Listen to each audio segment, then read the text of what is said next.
पाहती गवळणी तवती पालथी दुधानी मनती नंदाची आपुरे आजी चोरी केली खरे तयाविन नासी नोहे दुसऱ्या ऐसे मनती नंदाची आपुरे आजी चोरी केली खरे सवे तुकया मेला तेने अगुना अनिला म्हणती नंदाची आपोरे आजी चोरी केली खरे विठ्ठल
विश्वरूपा विष्णु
अपारा अमुपा पांडुरंगा आवाज दे फक्त इको बंद करायचं माझी वाणी तुझे वर्णी गुणनाम आयुष्य देई प्रेम काही कळा जयांचे केलिया स्मरण होय सकल विद्येचे अधिकरण तेची बंधू श्री चरण श्री गुरूंचे ते नमस्कारोनी आता काय माझी वाणी मानेल संतासी रंजवू चित्ताशी आपुलिया पाहती गवळणी तवते पालथी दुधानी म्हणती नंदाची आपुरे आजी चोरी केली खरे।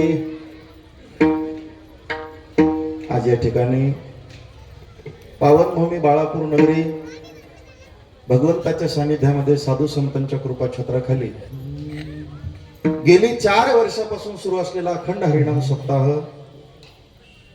ग्रंथराज ज्ञानेश्वरी पारायण 16, 3 वर्ष श्रीमद भागवत कथेचं तुम्ही श्रवण केलं आणि या वर्षी भगवान भोलेनाथाची सुंदर अशी शिव महापुराण कथा, या 4 वर्षाचं आज समारोपाचा दिवस. खरं म्हणजे आज आनंद मिश्रित दुःख आहे. एका डोळ्यातून आनंदाश्रू वाहत आहेत की 7 दिवस सप्ताह निर्विघ्न पार पडला, कोणतंच विघ्न नाही. एका डोळ्यात आनंदाचे अश्रू आहेत आणि दुसऱ्या डोळ्यामध्ये दुःखाचे अश्रू याच्या करतायत की आता हे ऐकण्याकरता 1 वर्षभर वाट पाहावं लागणार. याला म्हणतात आनंद मिश्रित दुःख, आहे की नाही? अलग लक्षात. अशा समारोपाच्या प्रसंगी आपण सगळेजण इथे एकत्रित आहोत. खूप मोठा 4 वर्षाखाली टाकलेला विश्वास बाळापूरकरांनी सार्थ केला. सुरुवातीला असं वाटायचं की इथं परमार्थाचं बीजारोपण करताना सप्ताह कसा होईल अशी भ्रांती होती. पण पहिल्या वर्षी ज्या उल्हासात झाला, 4थाही वर्षात तोच उल्हास कायम. बऱ्याचदा असं होतं की काही ठिकाणी भडका ओढतो आणि इजत आहे, पण इथं विजलं नाही. सुंदर त्या ठिकाणी असा सप्ताह सुरू आहे आणि याचा आज समारोपाचा दिवस आहे. गंमत अशी आहे, पुन्हा एकदा सगळ्यांची क्षमा मागतो. आता क्षमा मागायसारखा प्रसंगही नाही, पण पुन्हा एकदा कबूल करतो की माझं काहीतरी पुण्य कमी पडलं. थोडे दुःखद घटनेमुळे मला कथा सांगता आली नाही, पण सगळ्या श्रोत्यांचा असा प्रतिसाद आहे मला की महाराज तुमच्यापेक्षा सुंदर कथा सांगितली, असं त्यांचं म्हणणं आहे. गंमत अशी आहे की ही घटना घडल असं वाटलंही नव्हतं आणि नंतर 16-17 तारखेला अशी भीती वाटू लागली की 1 कथा जाते का 2 जाते. कारण या 2-4 दिवसात ही जर घटना घडली असती तर तुमच्या 5 तारखेला धोकाच होता. उद्या 5 तारखेपासून आपल्या मार्कंडेय मंदिरामध्ये कथा आहे. पण बाळापूरवासियांना मला वाटतं यावर्षी भोलेनाथाचीच इच्छा असेल की यावर्षी मी ऐकावं कोणीतरी दुसऱ्यानं सांगावं. पण आमच्या दादाराव महाराज राऊत यांनी सुंदर असं कथेचं व्यासपीठ सांभाळलं. 7 दिवस शिव महापुराण कथा तुम्ही ऐकली आणि आज समारोपाचा प्रसंग आहे. वारकरी संप्रदायाच्या नियमाप्रमाणे आज काल्याच्या कीर्तनानं या सप्ताहाचा समारोप करायचा असतो, म्हणून त्या नियमाला अनुसरून काल्याच्या कीर्तनाची जबाबदारी तुम्ही माझ्याकडे टाकली. भगवंताच्या चरणारविंदी हे आपलं वाक्पुष्प वाहण्याकरता जगद्गुरु तुकोबाराच्या एका गवळणपर प्रकरणाचा मी आश्रय त्या ठिकाणी धरला. हे गवळण प्रकरण तुकोबाराचं रूपक प्रकरण आहे. या रूपक प्रकरणावर आपण संकल्पित वेळा चिंतन करूया. खरं म्हणजे मी म्हणलो होतो 10ला सुरू करा, 12:30ला मला कीर्तन संपवता येईल, पंढरपूर गाडी भेटतील मला. पण हो बाबू पाटील म्हणतात एवढे लोक आले पहा यांच्याकडे, काय हरकत नाही. पंढरपूर गाडी गेली तर गेली, जी एसटी भेटेल त्याच्याने मी जाईल, हे की नाही. आता असं करा, मी घडीकडे पाहत नाही, तुम्ही घडीकडे पाहू नका, जवळ चालायचं तर सुरू द्या. आता पाटील भंडाऱ्याला वेळ घ्या आपल्या ना, बाबा काय हरकत नाही. तिथं स्वयंपाक तयार आहे, तुम्ही भूक लागली की फक्त इशारा करा मला, हे की नाही. तुम्ही इशारा करा, मी कीर्तन सोडतो. आता पंढरपूर गाडीची वाटच पाहिजे. विठ्ठल विठ्ठल.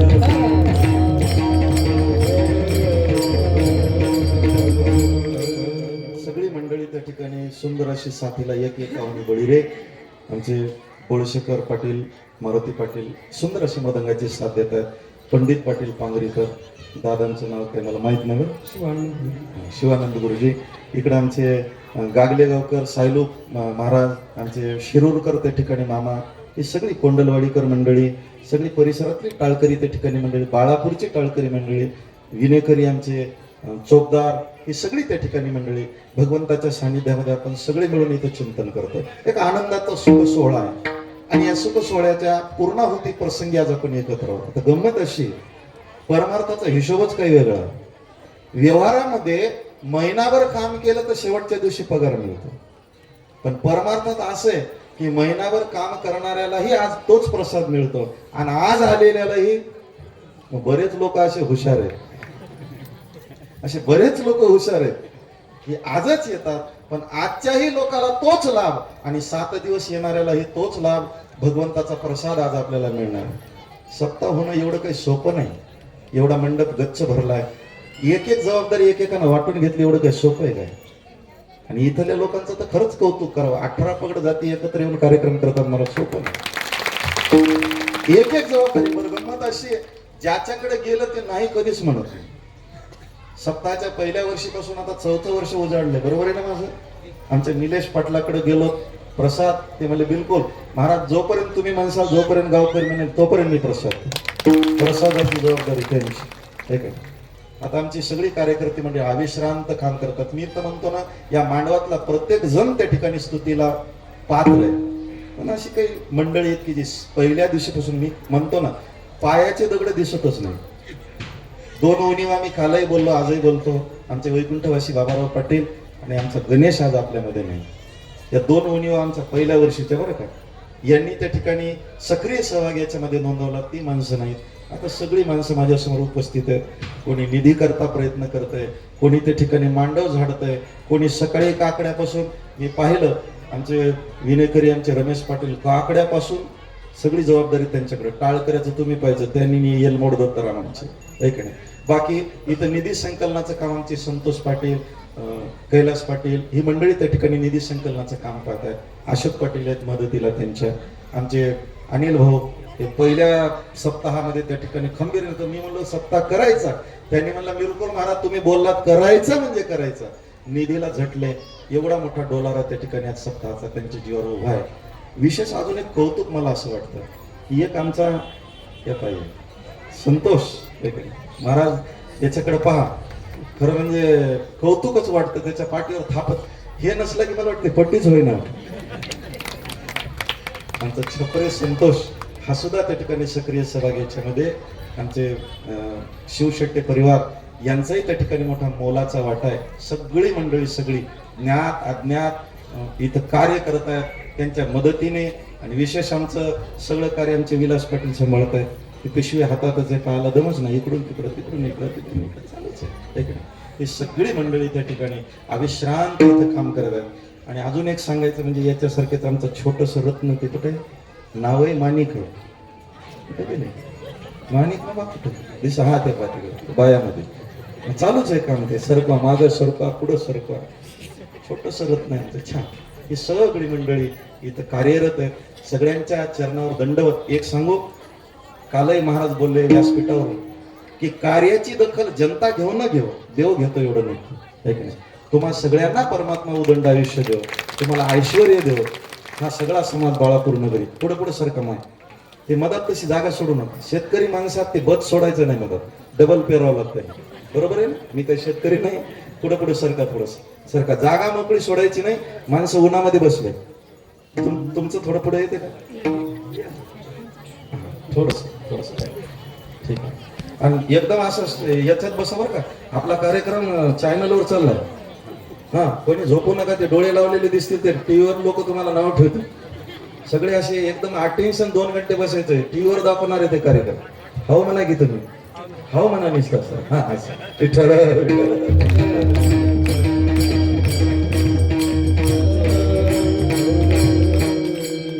चंद्रमामा सुद्धा या ठिकाणी, त्यांचं सुद्धा खूप मोलाचं सहकार्य. सगळ्या बाळापूरवासियांचं प्रेम आहे. विशेष म्हणजे मला कौतुक वाटतं की जवळजवळ तुमच्यापासून 150 किलोमीटर लांब मी राहतो, पण एवढा बाबू पाटील विश्वास तुम्ही आज आला. माझी गैरहजेरी लागली, मी फक्त फोन केला, तुमच्या कथेची व्यवस्था केली. मला एवढं सुद्धा यांनी विचारलं नाही की महाराज कोण पाठवत आहे. तसं काही नाही. तुम्ही सगळी शून्य मंडळी आहात. तुमचं समाधान होईल असंच मला पाठवणं लागलं होतं. एवढं प्रेम तुमचं, असंच प्रेम अविरत त्या ठिकाणी आमच्या सगळ्यावर तुमचं राहो ही भगवत चरणी विनंती. आता आपण सेवेकडे त्या ठिकाणी वळूया. काल्याचा प्रसंग आहे. आजच्या दिवशी, आजच्या कीर्तनाला 3 प्रकारे आपल्याला नटवता येईल. आजचं हे जे कीर्तन आहे, या कीर्तनाने आज आपल्या सप्ताहाची सांगत आहे, म्हणून याला सांगतेचं कीर्तन म्हणा. आज आपल्याला प्रसाद मिळणार आहे, म्हणून याला प्रसादाचं कीर्तन म्हणा.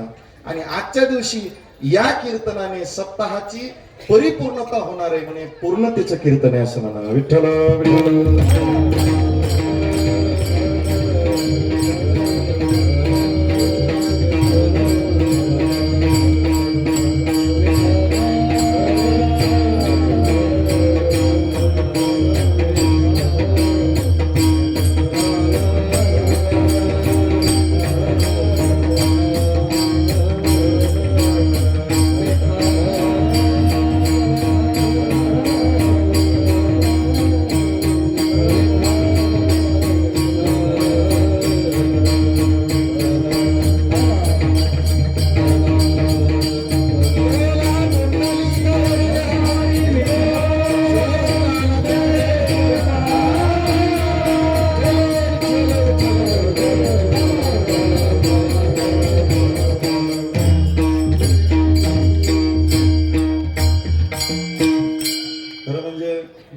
जेवढे हार तुम्ही घालताय हे प्रेमाचं ओझ आहे बरं का माझ्यावर, है की नाही? हे सगळं तुमच्या प्रेमाचं ओझ आहे. ते सांभाळण्याकरता मी समर्थ आहे की नाही मलाही त्या ठिकाणी माहित नाही, पण आपला सगळ्यांचं प्रेम आहे. चला या प्रेमाला पात्र होण्याचा मी त्या ठिकाणी प्रयत्न करेन. मी सांगत होतो की आजच्या कीर्तनाला प्रसादाचं कीर्तन म्हणा. 7 दिवस आपण सगळेजण येणकेन माध्यमातून कार्य करतोय. कोणी अन्नदान करतंय, कोणी ज्ञानदान करतंय, कोणी श्रमदान करतंय, कोणी आर्थिक मदत केली आहे सत्याला. या सगळ्यांना आज भगवान परमात्मा प्रसाद देणार आहे. म्हणून आपल्याकडं वीरशैव संप्रदायाचा जो आजचा शेवटचा दिवस असतो त्याला प्रसादाचं कीर्तन म्हणतात, आणि यालाही प्रसादाचंच कीर्तन म्हणायचं, कारण आजच्या दिवशी प्रसाद त्या ठिकाणी वाटला जातो. अशा प्रसादाच्या कीर्तनाला आपण उपस्थित आहोत. तुकोबरायाच्या एका रूपक प्रकरणाचा मी आश्रय त्या ठिकाणी इथं धरला. अभंग मोठा सुंदर आहे. अभंगाची एक भूमिका मी तुमच्या समोर मांडतो, चित्र तुमच्या समोर उभं राहील. प्रसंग आहे गोकुळातला. गोकुळामध्ये भगवान परमात्मा प्रगट झाला, आपल्या लीला करतोय, आणि त्या लीला करताना भगवान परमात्म्याने एक लीला केली, माखण चोरीची लीला. भगवान परमात्मा प्रत्येक गवळणीच्या घरी जायचे आणि दैदूध लोणी चोरायचे. आता वास्तविक पाहता भगवान परमात्माला चोर ठरवणाऱ्या मंडळींनी थोडं भगवत लीलेचं चिंतन करावं की भगवान परमात्मा चोर का, असा विचार करताना गर्ग संहिता नावाचा आपल्याकडे ग्रंथ आहे. त्या गर्ग संहिता नावाच्या ग्रंथामध्ये असं सांगितलं की ज्याच्या घरी 1 कोटी गायी आहे तो चोरी करील का? चोरी कोणता माणूस करतो आहे का? ज्याच्याकडे काही नसतं तो चोरी करतो. एक तर चोरी मजबुरीनं माणूस करतो, नाही तर सवय म्हणून करतो. चोरी दोनच गोष्टी मिळतात. चोराला जर तुम्ही पकडला तर तो एकच म्हणतो काय करू, मजबूर आहे, बेरोजगार आहे, घरी खायलाच काही नव्हतं म्हणून मला चोरी करावी लागली. चोरी करतो एक तर मजबुरीमुळं, किंवा चोरी अजून एक कारण आहे चोरीचं, माणसं सवयीनं चोरी करतो. तुम्ही म्हणता चोरी करायची सवय असते का? नक्की असते. आमच्या वसमतला पाटील एक माणूस आहे, वयस्कर आहे, 60-65 वर्ष वय, एवढी श्रीमंती, पण हात सफाईच लय भारी आहे त्याची. कोणाजवळ बसला की त्याचं काहीतरी हाणणारच. एक दिवशी म्हणजे पंडित पाटील डायरीच हाणली त्याने. आता हे डायरी म्हणजे आमचं भांडवल आहे, ते वर्षभराच्या तारखा आहे ना त्याच्यातले. मी बावळाच झालो. पांडुरंगाला नवस केला, मला म्हणलो डायरी भेटू दे, तुला जुन्या 10 डायऱ्या वाहतो म्हणजे जुन्या, म्हणजे काय कामाचं.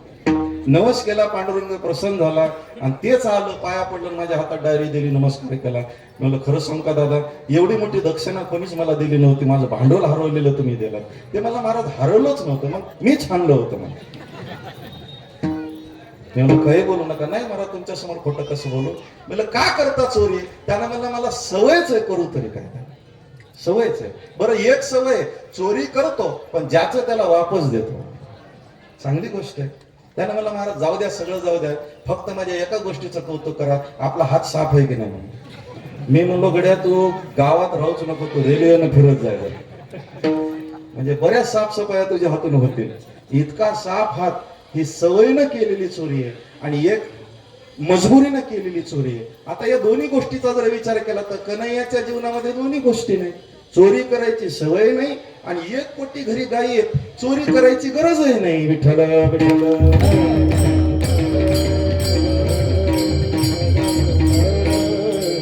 काय उणे का करीतोशी चोरी, असा प्रश्न विचारला. चोरी करायची गरज नाही, मग चोरी का करायचं, त्याच्या मागे लय मोठं कारण आपण पुढे विचार करणार आहोत.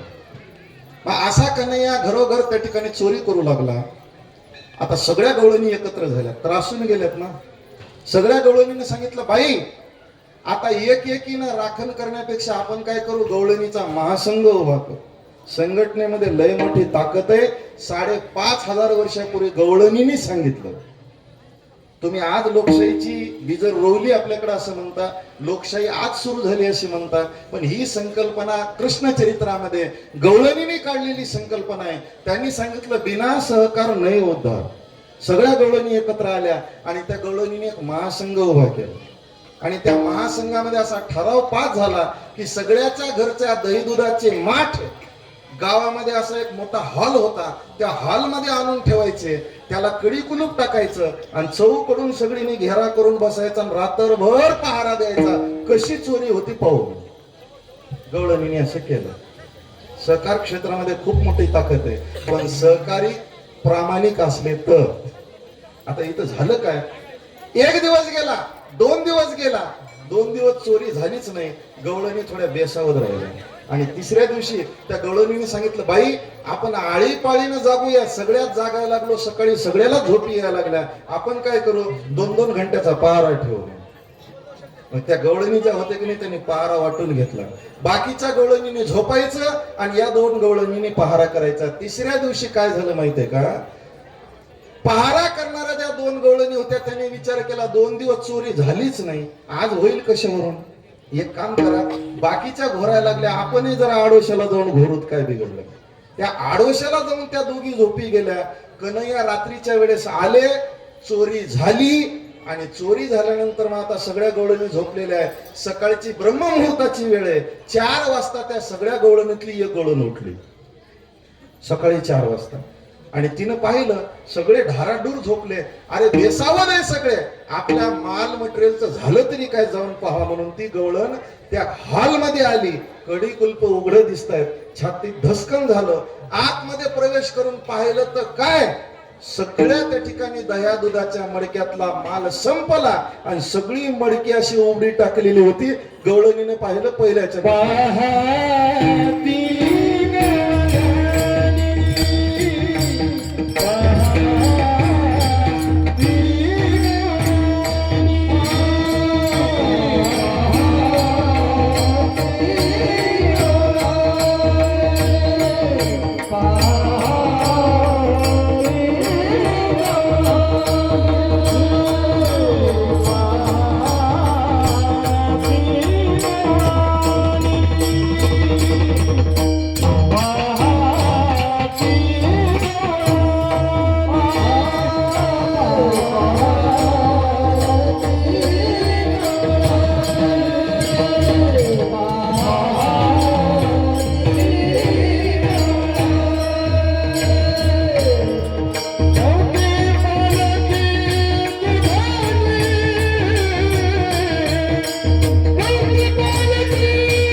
दही दुधाचे माठ, त्याच्यातलं दही दूध गायब आहे आणि सगळे दुधाने असे पालते. आता चिंतनाला सुरुवात करण्यापूर्वी आपण असा विचार करू की सगळ्या गवळणी कोण, सकाळी लवकर उठलेली कोण आणि तिनंच का पाहिलं, या 3 कारणाचा विचार करू. विठ्ठल विठ्ठल. गोकुळामध्ये जन्माला आलेल्या सगळ्या गवळणीचं 2 प्रकारे वर्णन केलं. आमचे नाथ बाबा म्हणतात, त्या वेद गर्भीच्या श्रुती रूपे नो हे मत प्राप्ती. वेदामध्ये जे उपासना कांडाचे 1,00,000 मंत्र आहेत, ते 1,00,000 मंत्र, त्या 1,00,000 श्रुती गोपीच्या रूपात अवतरल्या, असं नाथ बाबांचं म्हणणं आहे. आणि याला अजून एक इतिहास आहे. तो इतिहास असा की राम अवतारामध्ये भगवान रामचंद्र प्रभू सीतेच्या स्वयंवराला जाता जाता गौतम ऋषीच्या आश्रमामध्ये आले आणि त्या दगडाला पाय लावला, अहिलेचा उद्धार केला आणि रामचंद्र प्रभूची कीर्ती जिकडे तिकडे पसरली. सगळे लोक वर्णन करू लागले, रामाच्या पायाची धूळ लागली की दगडाची काय होते, बाई होते. म्हणजे डोंगर दर्यामध्ये काही ऋषीमुनी बसलेले होते भगवंताचं भजन करत. आता ऐका, ब्रह्मचारी दोन प्रकारचे राहतात. एक राहतो नैष्टिक ब्रह्मचारी आणि दुसरा राहतो नाईलाजाचा ब्रह्मचारी.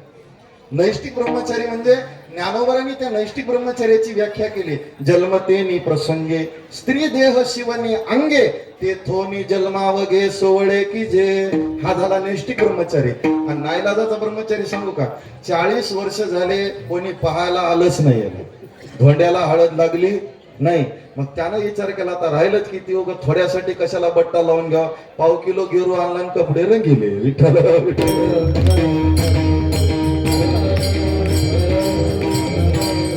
असे काही नाईलाजाचे ब्रह्मचारी बसले होते.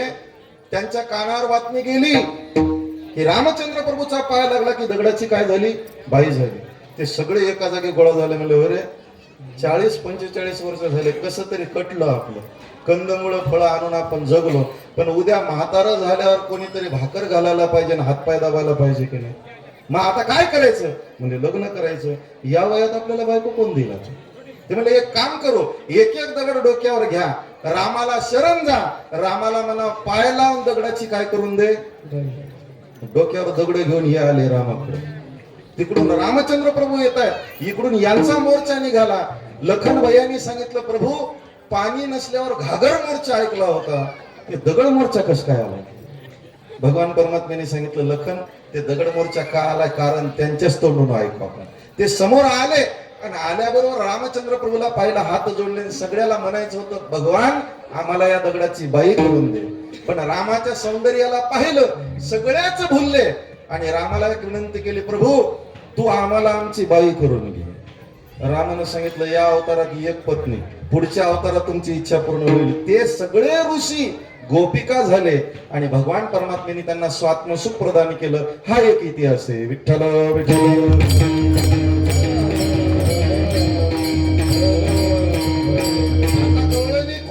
या प्रश्नाचं उत्तर मी दिलं. आता सांगितलं. इथं बोलताना रात्री महाराजांनी सांगितलं, महाराजांचा व्याकरणाचा अभ्यास चांगला आहे काकंडीकर महाराजांचा. त्यांनी सांगितलं की एक अनुस्वार दिलं तर किती बिघडते. आता इथं पहाती गवळणी असं म्हणायचं, एक वचन होते. पहाती म्हणलं की अनेक वचन होते. मराठी भाषा लय अवघड आहे बरं. इकडचं तिकडं केलं की सगळं सत्यानाशच होते. मी लहानपणी पोती सांगायचो आणि एक वाचक होता माझा, तो होता 7 वर्षाचा आणि मी होतो 9 वर्षाचा. कौतुक वाटायचं लोकांना लहानपणी पोती सांगताना. काशीखंड सांगू लागलो शिवशेट्या आपण. त्या काशीखंडामध्ये सडा समार्जन असा शब्द आला. सडा समार्जन. त्यानं समार्जनवरला अनुस्वार उचलला आणि इकडे सड्यावरल्या सवर दिला, संडास मार्जन झालं. सडा समार म्हणजे सकाळी उठल्यावर झाडून काढणं, सडा टाकणं. संडास मार्जन म्हणजे संडास धुणं. एवढा अर्थाचा अनर्थ झाला आहे की नाही. एकच गवळण उठली, तीच का उठली त्याचं कारण सांगतो, भजन करा. विठ्ठल विठ्ठल.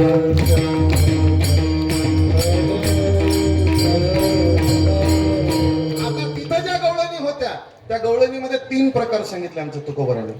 कोणी सुना कोणी लेखी, कोणी सुना कोणी लेखी, कोणी सुना कोणी लेखी, कोणी लेखी, कोणी काही की स्वतंत्र, कोणी काही की स्वतंत्र, कोणी लेखी स्वतंत्र, कोणी लेखी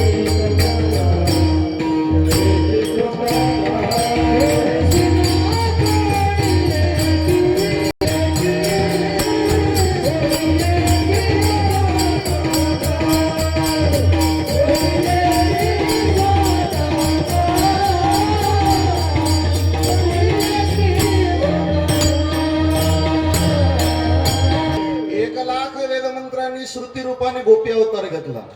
तर या 1 लाख मंत्राचे 3 विभाग केले.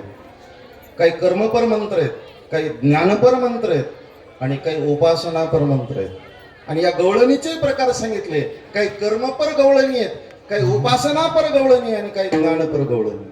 आता 3 गवळणी बद्दल बोलतो मी.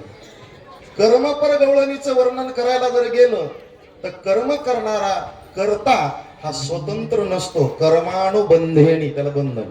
ते बंधन कोणतं, तर कर्म करताना गीतेमध्ये भगवान परमात्मा सांगतात, जे तू करतोस ते मला समर्पण कर, म्हणजे तू कर्मबंधनातून मोकळा होशील. मला वाटतं इथंच आपलं बिघडतंय. अरे जे तू करतोयस ना करताना मी करता नाही ही भावना तुझ्या ठिकाणी असली तर तू कर्मबंधनातून सुटला, नाही तर अडकला म्हणून समज. म्हणून आपल्याला सांगितलंय, दादांनी जेवताना काय म्हणायचं ते सांगितलं. यत् करोषि यदस्नासि यज्जुहोषि ददासि यत् तपस्यसि कौन्तेय तत्कुरुष्व मदर्पणम. जे जे काही करशील ते मला समर्पण करत जा. म्हणजे कर्मबंधनात तो पडणार नाही, पण कर्म करणारा करता त्या कर्माचं श्रेय आपल्याकडे घेतल्याशिवाय राहत नाही आणि त्या कर्मामध्ये अडकल्याशिवाय राहत नाही. म्हणून तो कर्म करणारा परतंत्र सांगितला. विठ्ठल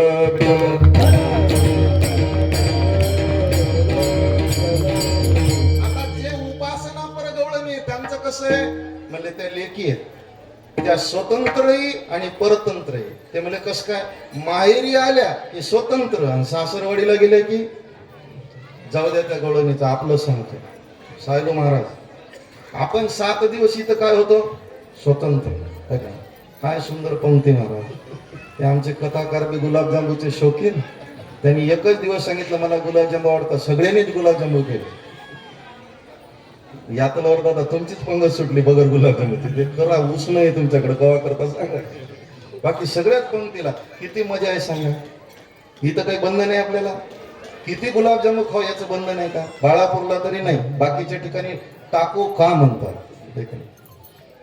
त्याला म्हणावं लागतं यांना एक ठेवा म्हणजे गुलाबजामू बरं का, नाही तर दुसरंच काही विचार करसाल. विठ्ठल खायची मजा येते. बरं आता एवढं खाल्ल्यानंतर टाळकरी मंडळी आता ठोकठोक यांनी आमंत्रित केलेली आणि काही आली तशी. आता याच्यामध्ये म्हणणारे गाणारे जे त्यांना गाथ्याला यावं लागतं, हरिपाठाला यावं लागतं. तुम्हाला काही बंधन आहेत का? काहीच नाही. एखाद्या वेळेस एखाद्या लय जेवण झालं, झोपलं लिंबाखाली कुठं जाऊन, कोणी काही म्हणणार आहे का? हे इथं स्वातंत्र्य. बरं आता आज काला झाला, तुम्ही घरी जा. कसं होय, तुम्ही घरी असं पाय जोडून उभा राहा आणि गेल्याबरोबर बायकोला म्हणा येन म्हणजे पाय धुई. ती म्हणती बाळापूरला जाय का, नीतमड इथं त्याला कोण रड. बाळापूरला वर्षाला एकदा आहे की नाही. आपण घरी परतंत्र आहोत आणि इथं कसे आहोत स्वतंत्र आहोत. लेकीच्या भूमिकेमध्ये आपण सगळे वारकरी आहोत. विठ्ठल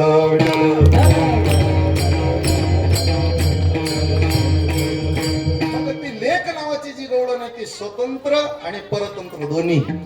आता तिसरी जी ज्ञानपर गवळण आहे ती मात्र स्वतंत्र आहे. ज्ञानाने देव कळाला, ज्ञानाने देव मिळाला म्हणण्यापेक्षा तुकोबाराय म्हणतात देवरूपच तो झाला. आता देवच झाल्यामुळं जगदाकारी झाली सत्ता, वारोनी गेली पराधीनता, अवघे आपुलेच आता आहे की नाही. लाज आणि चिंता दुरावली, आपलीच सत्ता आहे, कोणाला भ्यायचंय आता. असा ज्ञानरूप त्या ठिकाणी तो ती गवळण. आता या 3 गवळणीमध्ये कर्मरूप जी गवळण आहे ती सून आहे, उपासनारूप जी गवळण आहे ती लेक आहे आणि ज्ञानरूप जी गवळण आहे ती कोण आहे, सासू. आता सगळ्यात आधी कोण उठली ते सांगायला तुम्हाला. तुमच्या बाळापूरला कशी पद्धत आहे, महिला मंडळी इकडे लक्ष द्या. तुमच्या बाळापूरला पद्धत कशी आहे, सकाळी लवकर कोण उठतंय? पाटलीन बाई नाही, सकाळी लवकर कोण उठतंय? सासू. हा बरोबर, इमानदारीने बोलायला बरं. सकाळी लवकर कोण उठते? सासू. सासूच का लवकर उठते त्याचं कारण सांगतो. ते डंगरीला काही दिवसभर काम नसतं, काहीच काम नाही, आणि सकाळी ती लवकर याच्यासाठी उठते ती तिला येईना झोप आणि तुम्ही झोपलेल्या तिला बरं दिसणार. पोरी उठा किंवा कासराभर दिवसभर आला म्हणते ती, आणि उठून पाहतो 4च वाजलेले. पहिल्या म्हाताऱ्या सांगायला लय खराब होत्या, तुमचं नशीब चांगलं आहे त्या गेल्या आता सत्ता तुमच्या हातात आहे. विठ्ठल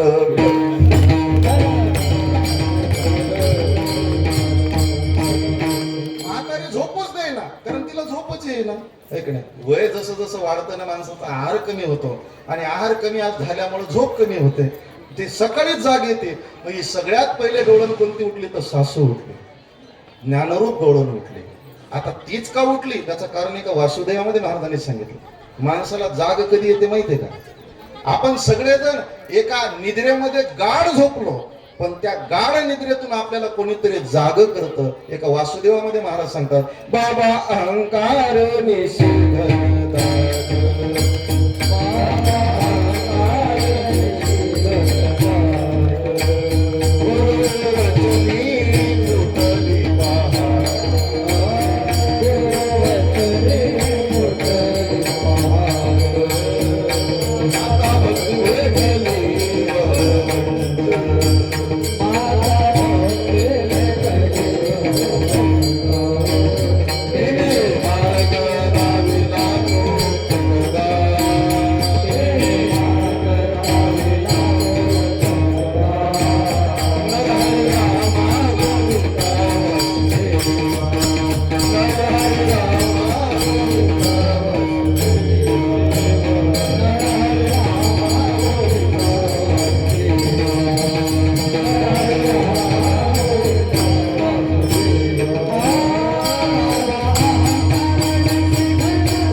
तसे घनदाट या निद्रेमध्ये आपण झोपलो.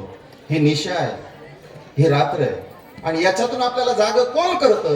गुरुवचनी फुटली पहाट.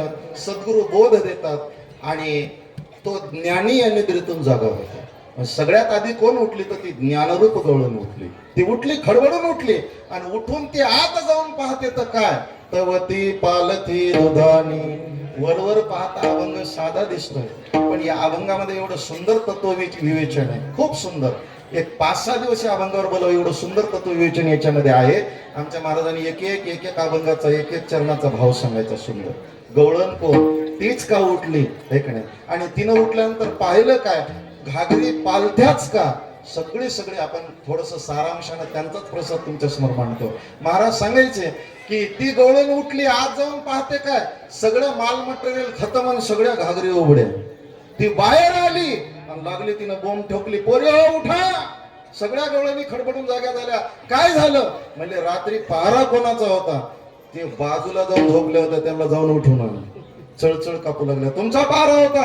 हो. जर्रासा डोळा लागला, जर्रासा. ते म्हणले इथं जर्रासाही डोळा लागला की बिघडलं. विसरली तया थोर झाली आणि परमार्थामध्ये एका क्षणाचा पडलेला विसर किती घातक ठरतो. रात्री आपण ऐकलंय, विठ्ठल विठ्ठल.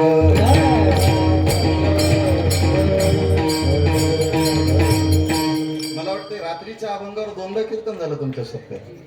आमच्या माधव गुरुजींनी तोच अभंग घेतला. रात्री महाराजांनी आता उद्या चलून जर तुम्हाला देव वशी चित्ती अभंग आला की खडखड सांगता आलं पाहिजे. 2 कीर्तन ऐकले. राहिलं लक्षात? राहीना, मला माहिती तुमचं राहीना म्हणून आमचं जमतंय. पांडुरंगाला नवस आहे की तुम्ही असंच विसरावं, आम्ही दरवर्षी तेच सांगावं, विठ्ठल विठ्ठल.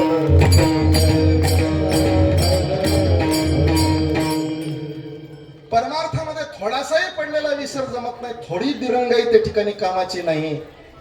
त्या ज्ञानरूप गवळणीनं सांगितलं झोपल्यानं. म्हणले हो, झाला ना दगा फटका. झालं काय? अगं जाऊन पहा गोदामामध्ये सगळ्या गवळणी गेल्या तर काय? सगळ्या घागरी पालथ्या. आतमध्ये दही दूधच नाही, लोणी सुद्धा नाही. सगळ्या गवळणी म्हणल्या बाई असं झालं काय? तवती पालथी दुधानी. तुकाराम महाराजाला एक प्रश्न विचारला, महाराज काय झालं? म्हणजे चोरी झाली. ते म्हणजे असा कसा चोर आहे? अहो चोरानं यायचं, जेवढं लागतं तेवढं न्यायचं, घागरी वाटल्यास फोडून टाकायच्या, पालथ्या का घातल्या? ऐका ना, म्हणजे चोर ज्यानं चोरी केली तो साधा चोर नाही. ऐका, चोराचे काही प्रकार आहे. एक असतो भुरटा चोर, ऐका ना, आणि दुसरा असतो सराईत चोर. भुरटा चोर काय? कोणाची चप्पल हाणील, कोणाची छत्री हाणील, कोणाची पेन हाणील, ऐका नाही. चलत चलत तुमच्या घरातली एखादी वस्तू उचलून नेईल, हा भुरटा चोर. आणि सराईत चोर कसा असतो माहिती आहे का? आमच्या भागामध्ये एक पाटील डाकू होता, ऐका नाही. आंतरवेली नावाचं गाव आमच्या गंगाखेड भागामध्ये गुरुजी. त्या आंतरवेलीला एक डाकू होता. ते नंतर नगराध्यक्ष होऊन मेला का? ते डाकू एवढा भयानक होता की ज्याच्या इथं त्याला डाका घालायचा त्यानं त्याला निरोप द्यायचा की पाटील आज तुमच्या घरी डाका टाकायला येतो. किती बी सुरक्षा व्यवस्था चोख, तुमच्या घरी डाका टाकणार म्हणजे टाकणार. त्याची दहशतच अशी होती. महाराज इंग्रजाच्या काळात कोणालाच सापडला नाही. भारताला स्वातंत्र्य मिळालं नंतर त्याला पोलीस खात्याने रिक्वेस्ट केली की तू समर्पण कर, तुला सगळे गुन्हे माफ. समर्पण केलं. नंतर त्या ठिकाणी तो राजकारणात आला आणि गंगाखेड नगर परिषदचा नगराध्यक्ष होता. विठ्ठल विठ्ठल. सांगायचं तात्पर्य हा सराईत चोर आहे.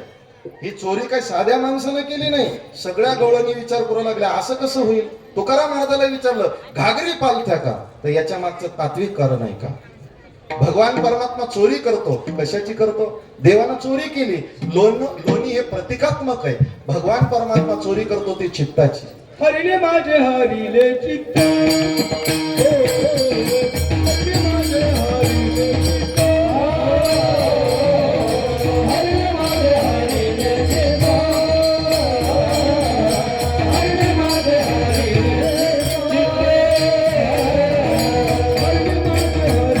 चित्त, हरिले माझे हरिले चित्त, हरिले माझे हरिले चित्त, हरिले माझे हरिले चित्त, हरिले माझे हरिले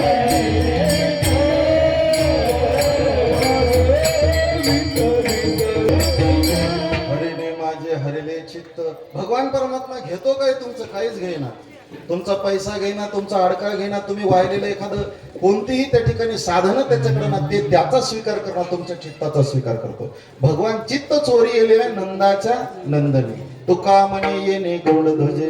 भगवान परमात्मा फक्त चित्ताची चोरी करतो. म्हणून देवाला देतानाही चित्त द्यायचं आणि सद्गुरूला देतानाही. एकदा काय झालं माहितीये का, ते माघ शुद्ध दशमीचा दिवस होता आणि त्या दिवशी तुकोबरायचा अनुग्रह दिन आहे, कीर्तनाचा प्रसंग आला. एकाने मला प्रश्न विचारला, अभंग होता, सत्य गुरुराय कृपा मज केली, भोजना मागती तुप पावशे. त्यानं म्हणलं, होय तुकाराम महाराजाच्या गुरुनं पाव किलो तूप का म्हणून मागितलं, मला 1 किलो का मागितलं. मी म्हणलं, तुला तूप बी कळणार आणि पाव किलो बी कळणार.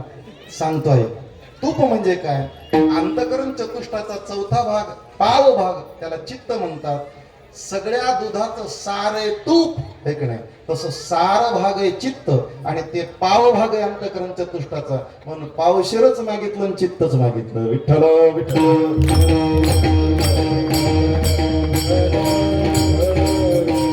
गुरु ही चोरी करतात ती चित्ताचीच आणि परमात्मा ही चोरी करतो ती चित्ताची. भगवंतानं लोणी चोरलं. लोणी म्हणजे काय, लोण्याला नवनीत म्हणतात. नवनीत म्हणजे दुधाचं सार. भगवान परमात्मा चित्ताची चोरी करतो. ही दुधानीच आहे बरं का. दुधानी हा शब्द फार जुना आहे, नवीन जणांना कळणार नाही. तर इथं काही वयस्कर माणसं बसले. पहिले घरी दूध दुभतं होतं म्हणून दुधाने कळायचं. आता दूध राहिलंच कुठं घरी, आपल्याला डेअरीचं दूध आहे. काल परवा मला एकानं प्रश्न विचारला, मला काय पहिले माणसं होते ढेऱ्यावाले, आता ढेऱ्याच राहिल्या नाही. आता ढेऱ्या दोघालाच, एक लिटर लावून दुसरी महाराजाला. आता ढेऱ्यावाले माणसं गायब झाले, कारण काय. मी म्हणलं, तू डेअरीला आणि काहीच उरलं नाही ढेरीला, मग येईल कशी ढेरी सांग. अलग लक्षात. पहिले घरी दूध दुभत होतं आणि ते दूध दुभत असल्यामुळं प्रत्येकाच्या घरी ते दूध दुभत ठेवण्याकरता, दूध तापवण्याकरता असे मडके असायचे, त्याला दुधानी म्हणायचे. दुधानी हा शब्द ग्राम्य भाषेतला आहे. मग ती दुधानी पालथी, आता ती दुधाची दुधानी सोडून द्या, ही एक दुधानी. याच्यामध्ये चित्तरूपी लोणी आहे. त्या लोण्याची चोरी परमात्म्याने केली आणि नंतर मडकं पालथं केलं. मडकं पालथं का केलं त्याचं कारण सांगतो. मडकं जर सोयीसच ठेवलं असतं तर साफ केलेल्या मडक्यात अजून कचरा गेला असता, हे की नाही, धूळ गेली असती. पण भगवान परमात्म्याने एवढी दक्षता घेतली. एक तुम्हाला सांगतो, तुकोबाराय म्हणतात, ज्याला काहीच कळत नाही त्यानं परमार्थात एकच केलं पाहिजे. देवाला शरण जाऊन त्याला म्हणा, काय करायचं तूच कर, सगळंच देव करतो बा. आपणाचे देव होय गुरु. आणि त्याला त्या ठिकाणी परमार्थिक मार्गावर त्याची किती काळजी घ्यायची तर देवच पाहतो. भगवान परमात्म्याने विचार केला, यांची दुधाने मी साफ केली. कारण या दुधानीमध्ये काय काय भरलं माहितीये का, या चित्तामध्ये विकार भरलेत, विकार. आणि भगवान परमात्मा या चित्ताचं हरण करताना करतो काय, एकदा का भगवत कार्याची गोडी लागली, एकदा का भगवत नामाची गोडी लागली की तो परमात्मा चित्तात येऊन राहतो. आणि आला की देव सगळ्यात आधी हल्ला कोणावर करतो तर काम क्रोध केले.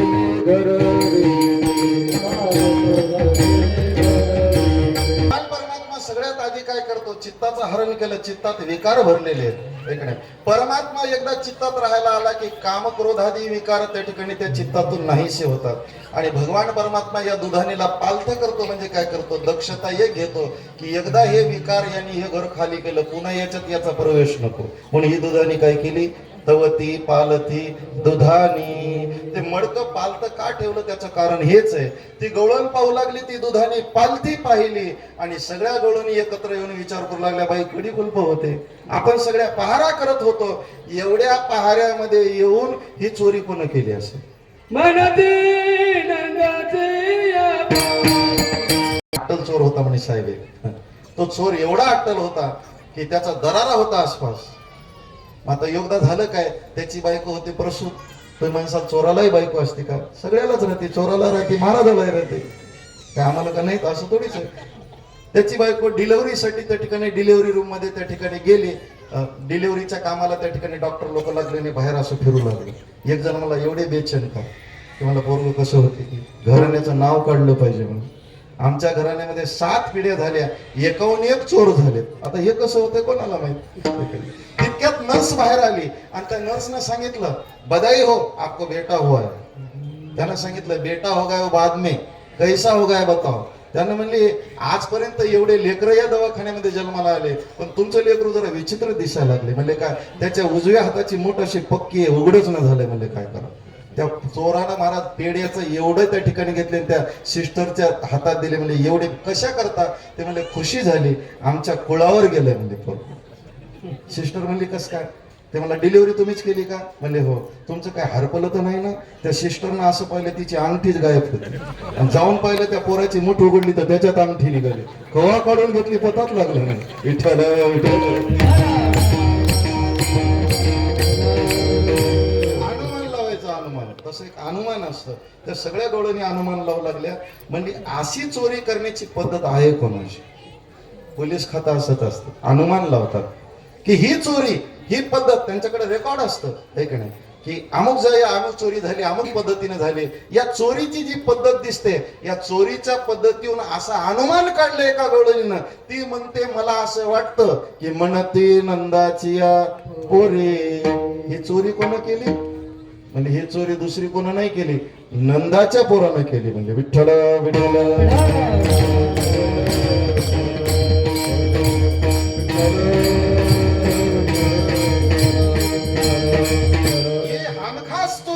तिसरी कोणी केलं नाही, नक्की नंदाच्या पोरानंच त्या ठिकाणी चोरी केली. मग त्या बाकीच्या ज्या गवळणी होत्या म्हणजे ती काय येडं लागलं का ग तुला. अरे नाव घेताना विचार करून नाव घेत जा. साधं आहे का ते, राजाचं लेकरू आहे आणि चोरी करील कशाला. मी तुम्हाला सांगत होतो त्या गर्गसंहिता नावाच्या ग्रंथामध्ये भगवान कन्हैयाच्या घरी गायी किती हे सांगितलं. तर ती गर्गसंहिता सांगते की गोकुळामध्ये 5 प्रकारचे गोपाळ होते, 5 डिग्र्या होत्या. 5 जसं पहिल्या काळामध्ये पोलीस पाटील, माली पाटील या पदव्या होत्या. सरपंच लोकशाहीचा जन्म आहे सरपंचाचा. आधी सरपंच नव्हता आहे की नाही. पहिले माली पाटील, पोलीस पाटील. आमचे माली पाटील आले ते येळवतचे, हे माली पाटील. म्हणजे पहिल्या काळामध्ये तो दर्जा माली पाटलाचा, पोलीस पाटलाचा. सरपंच अलीकडच्या काळातले सरपंच, सरपंच म्हणालो मी. सरपंच हा अलीकडे लोकशाहीने जन्माला घातलेला होता आहे. पहिल्या काळामध्ये या डिग्र्या होत्या. बरं ही डिग्र्या लागायचं कशा, त्यांच्याकडे कामं दिलेली असतात. कुलकर्णी, पांडे महसूल गोळा करायचं काम करायचे, न्यायदानाचं काम पोलीस पाटील करायचा, माली पाटील गावचा मानकरी राहायचा. हे कामं होते ज्याची त्याची. आणि कामावरून डिग्र्या असायच्या. तसं गोकुळामध्ये 5 डिग्र्या होत्या. कोणत्या कोणत्या, नंद, उपनंद, वर्षभानू, वर्षभानूवर आणि नंदराज. बरं ही डिग्र्या लागायच्या कशा म्हणजे ज्याच्याकडे जितक्या गायी त्याच्यावरून ठरायचं. उपनंद कोणाला म्हणायचं, गर्गाचार्यजी महाराज गर्गसंहितेत सांगतात, उपनंदस्य विख्यातो 5 लक्ष गवांपते. हे ज्याच्याकडे 5 लाख गायी त्याला उपनंद म्हणायचे. आजही या किनवट भागामध्ये मथुरानंद गवळी समाज आहे. आजही काही गावामध्ये सप्ताह होतात. पाटील मी जातो इथे एक चंद्रपूर म्हणून तांडा आहे. आता उद्या मार्च महिन्यामध्ये सप्ताह आहे. कायम 16-17 वर्ष झाले आपल्याकडे 7वा दिवस असतो. मी दरवर्षी जातो. कुठून नाही, येळवतून जायचो, यांना माहिती. यांच्या इथला काला केलं की आधी तिकडे त्या ठिकाणी पळायचं. मग गंमत अशी की तिथं ते गाव आहे, तांडा आहे, तो अतिशय छोटा आहे. जास्तीत जास्त 500-600 लोकवस्तीचं गाव. आणि त्या 500-600 लोकवस्तीच्या गावामध्ये जवळजवळ 13,500 गायी आहेत. तुम्हाला खोटं वाटलं तर माझ्यासोबत मार्च महिन्यात येऊ शकता. फक्त गाडी तुमची, डिझेल बी तुमचं. मी फक्त संघ म्हणजे तुमचं पाहणं होईल आणि माझं कीर्तन होईल. विठ्ठल.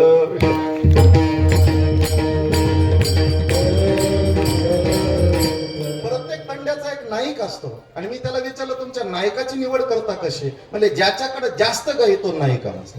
आता तिथं जे नाईक आहेत त्यांचं नाव आहे मेघराज महाराज आणि त्या नायकाकडे जवळजवळ 7,500 गाई एकट्याकडे. हे लोक गाईला धन समजतात आणि इतके इमानदार, गाईचं दूध विकतच नाही, वासराला पिऊ देतात, कामापुरतं काढून घेतात. माझ्या आयुष्यात वर्षातून एकदा गोमूत्रानं आंघोळ घराला मला तिथे मिळते. सकाळी आंघोळीला बसलो की हे 2 भांडे गोमूत्र घेऊन येतात. काय सुंदर गोकुळात गेल्यासारखं वाटतं. मग ज्याच्याकडे 5 लाख गाई त्याला उपनंद म्हणायचे. असे 9 उपनंद होते गोकुळात. तुम्ही हिशोब लावा, ज्याचं गणित पक्क आहे. गोकुळात गाई किती टोटल शेवटी मारून सांगायची. 9 उपनंद, नवापाची 45 लाख. आता नंद कोणाला म्हणायचे, ज्याच्याकडे 9 लाख गाई त्याला नंद म्हणायचे. असे 9 नंद होते गोकुळात. 9-9 81 प्लस करत चला. आता तिसरी पदवी आहे वृषभानू. कोणाला, ज्याच्याकडे त्या ठिकाणी 10 लाख गाई आहे त्याला वृषभानू म्हणायचे. असे 6 होते गोकुळामध्ये. 60 लाख प्लस करा. आणि त्याच्यानंतर वृषभानूवर, ज्याच्याकडे 50 लाख गाई त्याला वृषभानूवर म्हणायचे. असे 2 होते गोकुळामध्ये. 1 कोट. आणि त्याच्यानंतर तिसरी डिग्री नंदराज, ज्याच्याकडे 1 कोटी गाई त्याला नंदराज म्हणायचे. आणि असा गोकुळात एकच होता, तो कन्हैयाचा बाप होता. तुम्ही प्लस केलं की नाही माहित नाही, पण सगळ्याचं टोटल येतं 3,81,00,000 गाई गोकुळामध्ये होत्या. विठ्ठल विठ्ठल.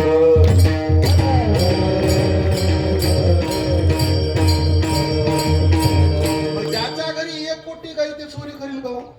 ती गवळण म्हणली काहीतरी तोंडाला तुझ्या जिभेला हाड आहे की नाही, नाव घेताना चांगलं घे, मारील कोणी बद बद. त्याचं नाव कसं काय घेतलं? ती गवळण म्हणली नाव घेतलं नाही, पुराव्या सगट सांगते ही चोरी कोण केली, त्यानंच केली. म्हणजे कस काय? तर तिनं अनुमान सांगितलं तिसऱ्या चरणात. मी तुम्हाला घटना सांगतो. एका माझे कॅबिनेट मिनिस्टरच्या इथं जाण्याचा प्रसंग आला. ते कॅबिनेट मिनिस्टर होते, त्यांचे जे वडील होते त्यांना एक सवय होती, पेनाच लय आवडायच्या म्हाताऱ्याला. कोणी कार्यकर्ता साहेबाच्या भेटीला गेला, गुरुजी पेन दाखवा, म्हाताऱ्यानं पेन घ्यायची वापस द्यायची. आता एवढ्या मोठ्या माणसाच्या बापाला पेन मागव कशी पाटील. ते झालं काय माहितीये का, आषाढी एकादशीला माझा वाढदिवस असते. आमचा वाढदिवस पंढरपूरला साजरा होते. सगळ्या पोरांनी आमच्या विद्यार्थ्यांनी एक 550 रुपयाचा पेन भेट द्याल का मला, 550 रुपयाचा. त्याची कांडीच 75 रुपयाला मिळते. आता पेन एवढा जपून ठेवायचो मी, लिहायचो सुद्धा नाही त्या पेन, भारी होता ना. आणि मला प्रसंगाला त्यांच्या घरी जायचा. म्हाताऱ्यानं सांगितलं महाराज पेन पाहू बरं. त्यानं पेन घेतला, जे घरात गेलं तर वापसच येणार. बरं आमची जात घेणारी होय, देणारी नाही. त्याला आजपर्यंत वस्तात भेटला नाही. मी घरात गेलो म्हणलं बापू पेन. अरे बार बा मला पेन राहिली का म्हणलं माझ्याकडे. म्हणलं हा बरं बरं देतो, मला बसा की. म्हणलं बसा की नाही, संध्याकाळपर्यंत बसणार पण पेन घेऊनच जाणार, काळजीच करू नका म्हणलं. मग पहिला इतिहासातला माणूस आहे, त्याची पेन मी घेऊन आलो घरी. मेल्यानंतर त्या म्हाताऱ्याच्या बाजूखाली 2 थैल्या भरून पेनी निघाल्या. एक जण तर मला याच्यावरच जाळा आला. कीर्तन झाल्यावर नाव विचारा सांगतो सुद्धा. एवढ्या मोठ्या माणसाला नाव कीर्तनात घ्यायसारखं नाही. विठ्ठल विठ्ठल.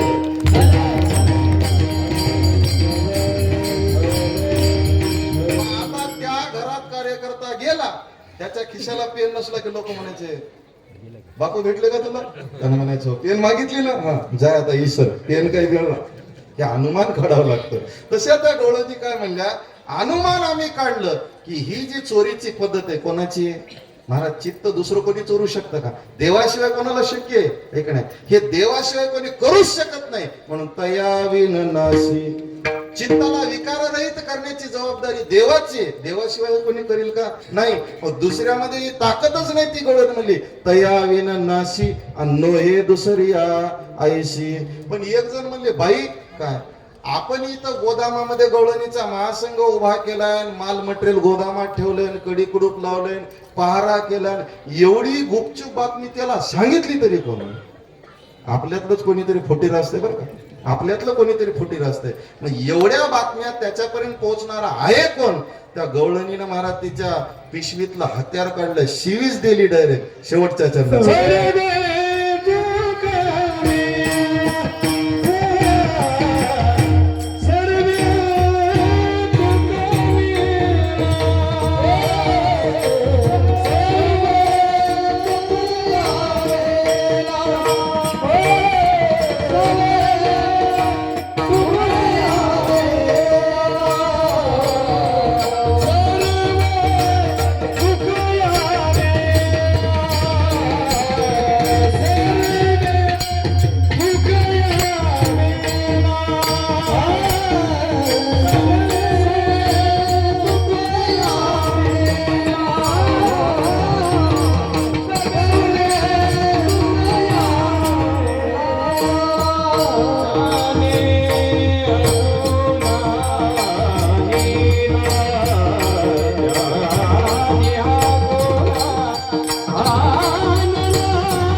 दुसरा कोण आहे? सवे तुकया मेला. जगद्गुरु तुकोबराला त्या गवळणी काय म्हणायला लागल्या? मेला. हे केलं भक्तीमध्ये, भक्ती मार्गाची उपासना करणारा जो साधक असतो, साधना करता करता एक दिवस या अवस्थेला प्राप्त होतो की विश्वासी तो करी स्वामीवरी सत्ता.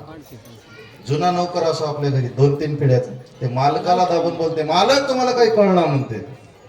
ही बोलण्याची हिंमत काय येते? सेवेतून येते महाराज, उगाच येत नाही. हे की नाही? आमच्या जनाबाई पदर खोसून पांडुरंगाच्या दरबारात उभा राहून पांडुरंगाला शिवा देऊ लागल्या. अरे अरे विठ्या, मूळ मायेच्या कारट्या, तुझी रांडरंडकी झाली. आता त्या जनाबाईंना शिवा दिल्या म्हणून एक बाळापूरची जनाबाई गेली आणि पांडुरंगाला शिवा देऊ लागली, मी मरशील. ती जनाबाई ती पंढरपूरची होती, तो बाळापूरची जमणार. सेवा करता करता अधिकार इतका येतो की देवावर सत्ता गाजवता येते. मग त्या गवळणी तुकोबराला मेला म्हणू लागल्या. बाईची खास ठरलेली शिवी आहे, मेला मुर्दा. हे का नाही? ते मलाही माहित नव्हतं. एकदा घडलेली घटना सांगतो. एसटीत नांदेडून बसलो, इकडेच यायचं होतं धर्माबादला. आता गंमत अशी, जागा मिळाली की मी एक काम करतो, माझ्या सीटला रुमाल ठेवतो. कशा करता, कोण येतं की जवळ, एखादं डान्स करणार येऊ नये घेतलेलं, जाऊस तर वासानं डोसकं दुखायचं. मग चांगल्या माणसाला जागा द्या म्हणून रुमाल ठेवला. एसटी धड धड धड भरली. आणि पुन्हा अजून एक असते, आपल्या शेजारी चांगलं यावं आणि शक्यतो असं यावं, पंडित पाटलासारखं, नाही तर शिवानंद गुरुजी सर, म्हणजे एवढा डेरा ऍडजस्ट, नाही तर माझ्यासारखंच आल्यावर मलाच कोपऱ्यात दाबतं. हे दोन उद्देश असतात. पण मी आपला रुमाल ठेवलेला. सगळी एसटी भरली आणि नंतर हळूहळू एक बाई एसटी मध्ये चढली. 6 लेकर होते. एकेकाला मदत टाकू लागले. कंडक्टर गेलं वैतागून, मला बाई निमे आणायचे असते, भले निमेच आणले नाही, कळालं जाऊ दे.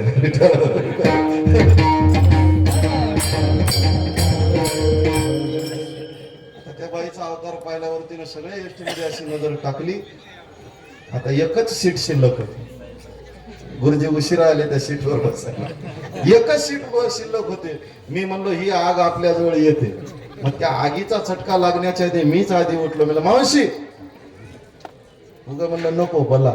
येऊन माझ्या शेजारी बसली. बरं बसली तर बसली. ते 6 आणलेले, अर्धा डझन, इकडं कोंब तिकडं कोंब, मला टाकलं कोपऱ्यामध्ये जाऊन. मावशी जरा नीट बसा की. नीट नाही तर कसं आहे म्हणले. अरे जागा आम्हीच द्या आणि बोला आम्हाला. आता काही बोलताच आहे ना, अर्धांड बाई होती, काय बोलतात तिला. पण आमच्या राजूभाऊ सारखा एक माणूस होता, त्याला ते समजा नाही. म्हणलं बाई काय जरा नीट बोला, तुला काय घेणं ते नाही म्हणले. चोप, त्याच्या तोंडाला कुलूप लागले. अगोच बोला. पण दुसऱ्याला अजून करवला. म्हणला बाई बोलू नको काही, ते महाराज आहेत म्हणला, कीर्तनकार आहे. असल कीर्तनकार, मला का चुलीत घालायचा का म्हणजे. अवघड आहे बरं. हे मातृशक्ती एकदा कोपली की काय बोलतील याचा भरोसा नाही. या गवळणी कोपल्यात म्हणली ही सगळी कारस्थानी करण्याच्या माग कोण आहे, तर एकच आहे, सवे तुकया. तेच आहे, तेच बदमाश तुकया. तो तुका मेला, त्यानंच याला आगुणात आणलं. म्हणजे देव कसा होता, म्हणजे निर्गुण होता. त्या निर्गुण देवाला सगुण केलं कोण, म्हणजे भक्तांनी केलं. आला नावा रूपा.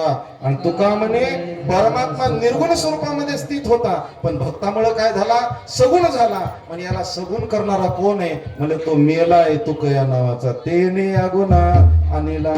आणि याच्या संगतीनं म्हणती नंदाची पोरे, आजी चोरी केली खरे, विठोबा रखुमाई.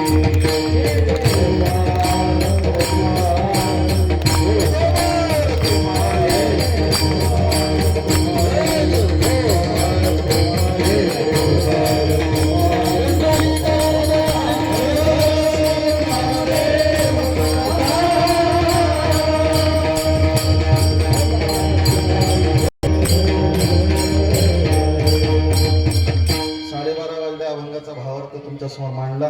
एक विधी एक आल्याचा.